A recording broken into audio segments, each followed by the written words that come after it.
बीडमधील मस्साजोगचे सरपंच संतोष देशमुख हत्या प्रकरणातील मंत्री धनंजय मुंडे यांच्यावर गंभीर आरोप होत आहेत। याच संदर्भात भगवानगडाचे महंत नामदेव शास्त्री यांनी धनंजय मुंडे यांचं समर्थन केल्यामुळे राजकीय आणि सामाजिक वर्तमानात एक मोठा वाद उफाळला होता।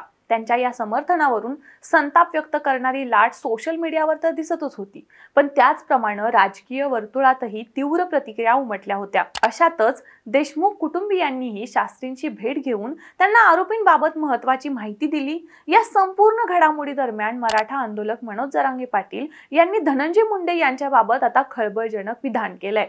ते म्हणतात, मुंडेंनी स्वतः सांगितलं की मराठा समाजानेच मला मोठं केलं। जरांगेंनी आपले विचार व्यक्त करत या प्रकरणावर अधिकृत चौकशी आणि योग्य कारवाईची मागणी केली आहे। पाटील यांच्या या विधानानं वादात आणखी एक उकळ निर्माण झालंय। हे संपूर्ण प्रकरण नेमकं काय आहे, जरांगे पाटील नेमकं काय म्हणाले, तेच पाहूयात या व्हिडिओमधून। नमस्कार, मी प्रगती देसाई आणि तुम्ही पाहताय टीओडी मराठी। मनोज जरांगे यांनी छत्रपती संभाजीनगरमध्ये आज म्हणजे सोमवारी माध्यमांशी संवाद साधला। यावेळी त्यांनी मोठा गौप्यस्फोट केला। ते म्हणाले, मला भेटण्यासाठी धनंजय मुंडे येणार अशी चर्चा होती। तसा निरोपही गावात 7 ते 8 दिवस आधी येत होता। या किंवा नका येऊ असा विषय लगातार सुरूच होता। नक्की वेळ नाही सांगता येणार, कारण त्यावेळचं वातावरण भयानक होतं। पण रात्री 2 वाजता ते भेटायला आले। मी झोपलेलो होतो। परत ते भेटल्याशिवाय जाणारच नाही तसा निरोप आला। मला वाटलं झोपलेलो म्हटल्यावर ते गेले असतील। मग पुन्हा उठलो आणि डोळे चोळतच खाली गेलो। ते आले, पण आम्ही त्यांना भेटायचं नाही ठरवलं। पण ते बाहेर थांबलेले होते। ते खूप वेळ थांबले।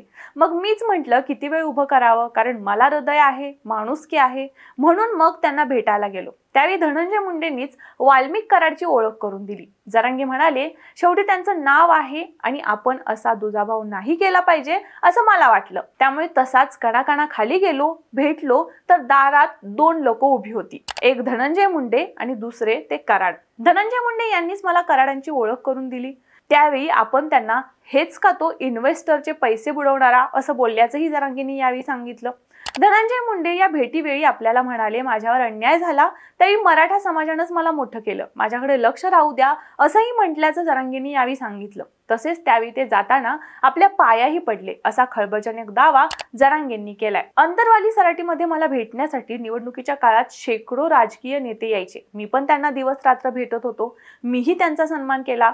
त्यांच्यासोबत अजिबातच दुजाभाव केला नाही। राज्यभरातले नेते माझ्याकडे येणार आणि मग मी त्यांची उगीच हेळसांड करायची, कारण मी गरिबांचं लेकरू आहे, काम करणारा माणूस आहे। पण एखादा मोठा व्यक्ती माझ्याकडे आलाय, मी त्याची हेळसांड करणं हे मला शोभत नव्हतं। गरिबाच्या घरात मी वाढलेला आहे। दिवस रात्र मी सगळ्यांना भेटत होतो असंही जरांगेंनी यावेळी सांगितलं।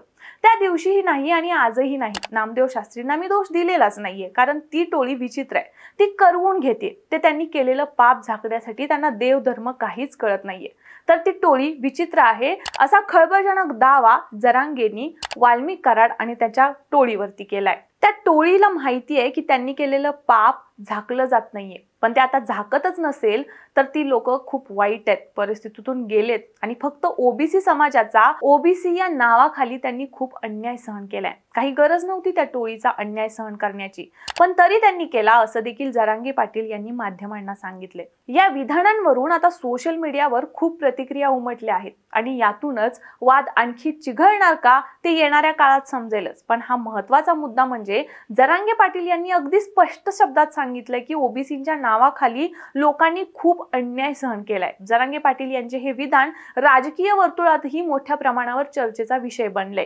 वरती सांगितल्याप्रमाणे जरांगे पाटील यांनी स्वतःच स्पष्ट केलंय की नामदेव शास्त्रींना ते दोष देतच नाहीत, ती टोळीच विचित्र आहे आणि ते झाकण्यासाठी हे पाप करतात।